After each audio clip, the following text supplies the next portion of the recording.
les bendiga, gente linda de todas las naciones y de toda Colombia. Les saludo en el nombre del Señor Jesucristo. En este momento, en esta tarde, quiero compartir con ustedes de nuevo la palabra de Dios. Muchas personas pueden compartirte muchas cosas, pero lo mayor para el ser humano es el Evangelio de Jesús, porque el Señor dijo: no solo de pan vive el hombre, sino que yo he venido para traer vida y para traerla en abundancia. El Señor dijo: yo soy el pan de vida que ha bajado del cielo. Así que la palabra de Dios en el libro de Hebreos 9 habla del mediador de un nuevo pacto.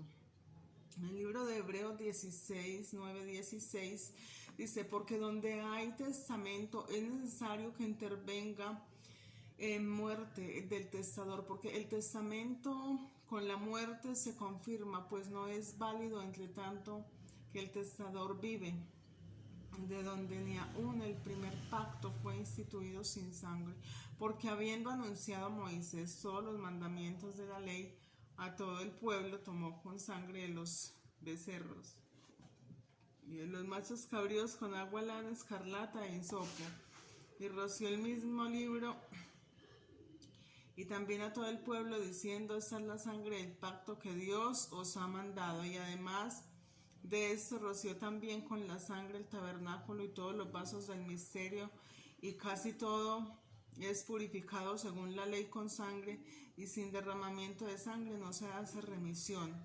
Y fue pues necesario que las figuras de las cosas celestiales fuesen purificadas así, pero las cosas celestiales mismas con mejores sacrificios que estos, porque no entró Cristo en el santuario hecho de mano, figura del verdadero, sino en el cielo mismo, para presentarse ahora por nosotros ante Dios, y no para ofrecer muchas veces, como entra en el sumo sacerdote en el lugar santísimo cada año con sangre ajena. De otra manera le hubiera sido necesario padecer muchas veces desde el principio del mundo, pero ahora, en la consumación de los siglos, se presentó una vez para siempre por el sacrificio de sí mismo para quitar de en medio del pecado, de la manera que está establecido para los hombres que mueran una sola vez, y después de esto el juicio. Así también Cristo fue ofrecido una sola vez para llevar los pecados de muchos, y aparecerán por segunda vez en relación con el pecado para salvar a los que esperan. En el nombre de Jesús. ¿Cuáles son los motivos de fuerza para hablar o para exponer la palabra de Dios?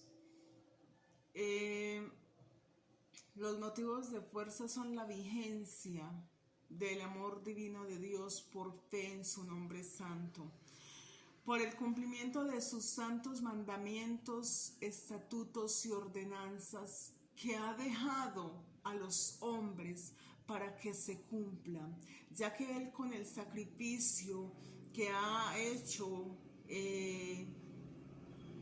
por medio de su muerte y resurrección, nos ha resucitado, y no solamente nos ha dado libertad y resurrección, vida eterna, sino que nos ha dado honra, gloria.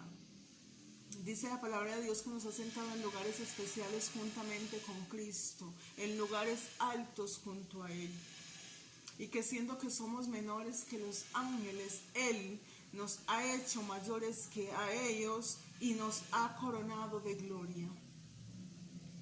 Entonces, asimismo también ha establecido que se cumplan sus estatutos y ordenanzas, y que se bautice, dice el libro de los Hechos capítulo 2, en el nombre de Jesucristo toda persona que en Él crea, para el perdón de los pecados, y que cada uno recibirá la promesa del poder de su Espíritu Santo, que es la manifestación poderosa de su Santo Espíritu, en el nombre poderoso de Jesús. El libro de los Jueces narra la historia de Israel desde la muerte de Josué hasta el tiempo de Samuel. Este periodo durante el cual el pueblo desobedeció y se alejó de Dios repetidamente, lo cual se convirtió en uno de los tiempos más oscuros de su historia, cuando ellos se arrepentían de sus pecados y se volvían a Dios. Él levantaba líderes llamados jueces, quienes los libraban de sus enemigos.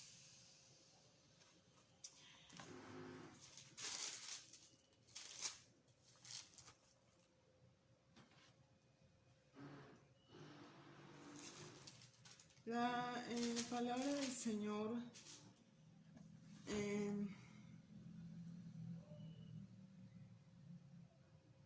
habla en el libro de los Hechos, en el capítulo 15.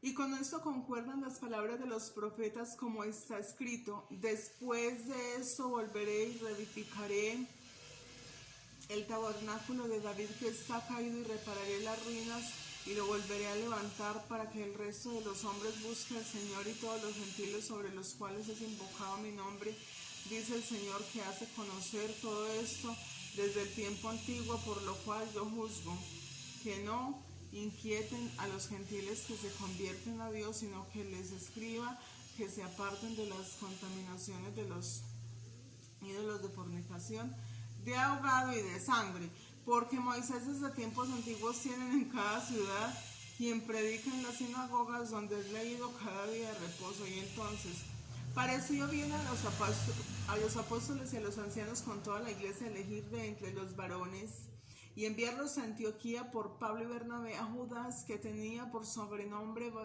Barsabás, y a Silas, varones principales entre los hermanos.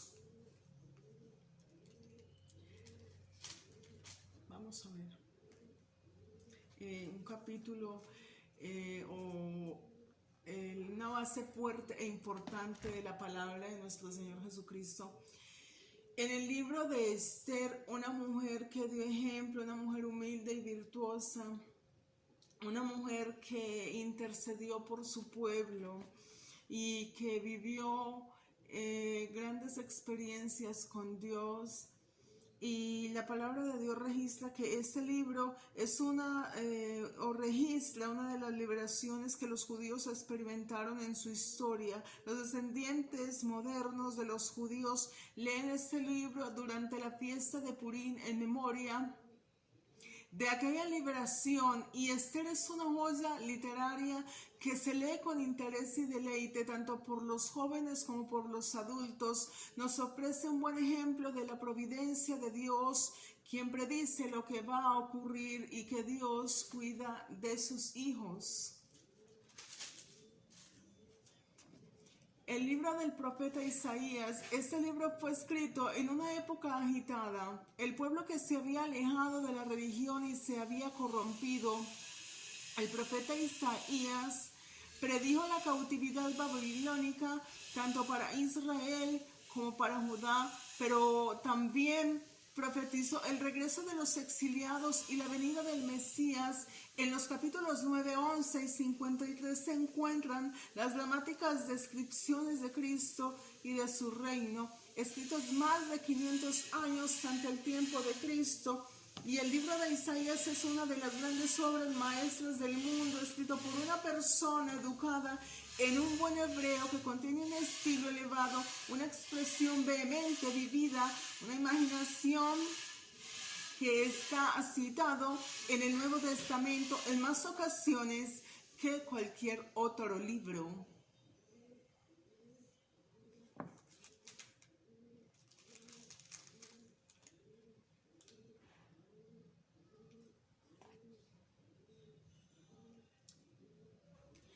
Siendo joven, Ezequiel fue llevado al cautiverio 11 años antes de la destrucción de Jerusalén. El tema de su profecía es precisamente la destrucción de Jerusalén, el juicio sobre el pueblo y finalmente el regreso de los exiliados y el futuro glorioso de Israel.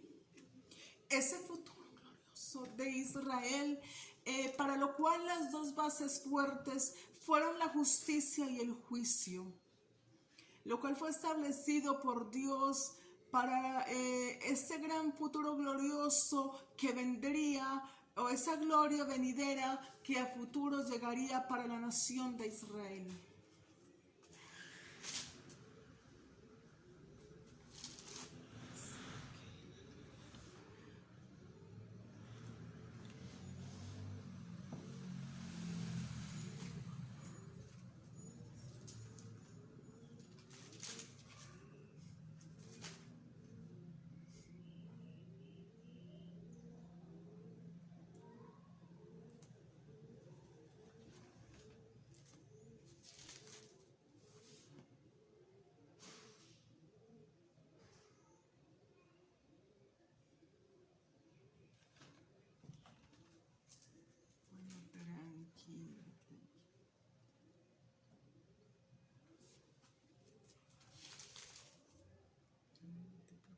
Pues tranquilo, cálmate, es que estoy comprando algo de comer.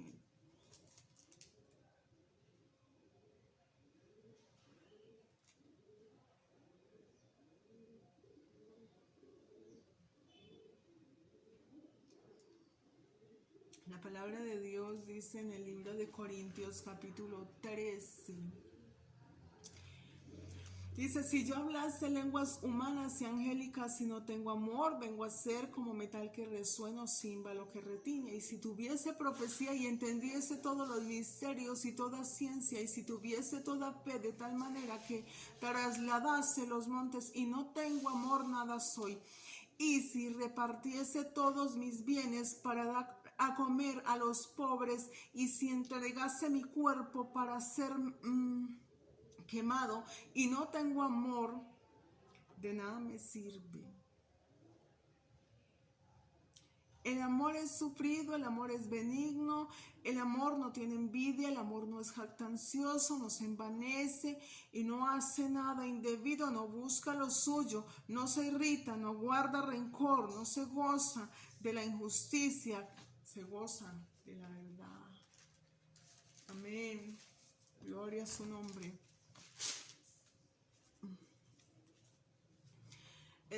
La palabra del Señor en el libro de Corintios, capítulo 15, 28, dice la resurrección de los muertos, pero luego que todas las cosas estén sujetas, entonces también el Hijo mismo se sujetará al que se sujetó a todas las cosas, para que Dios sea todo en todos.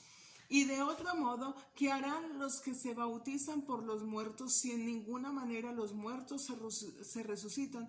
Porque pues se bautizan por los muertos, y porque nosotros peligramos a toda hora. Os aseguro, hermanos, por la gloria que de vosotros tengo en nuestro Señor Jesucristo, que cada día muero. Si como hombre batallé en Éfeso contra fieras, que me aprovecha si los muertos no resucitan? Así que comamos y bebamos, porque mañana moriremos. No erréis, las malas conversaciones corrompen las buenas costumbres. Velad debidamente y no pequéis, porque algunos no conocen a Dios para vergüenza vuestra. Y lo digo.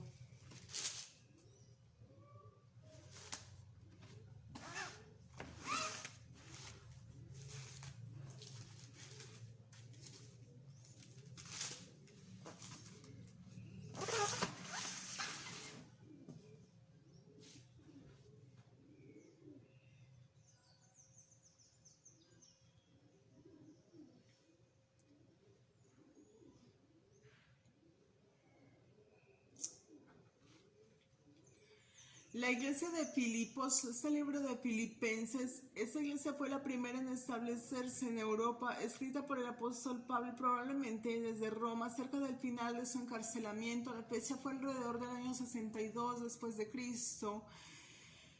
Filipenses es llamada en algunas ocasiones la epístola de la experiencia cristiana, porque trata de la conducta personal más que de la teología, y su nota predominante es el gozo de la vida cristiana.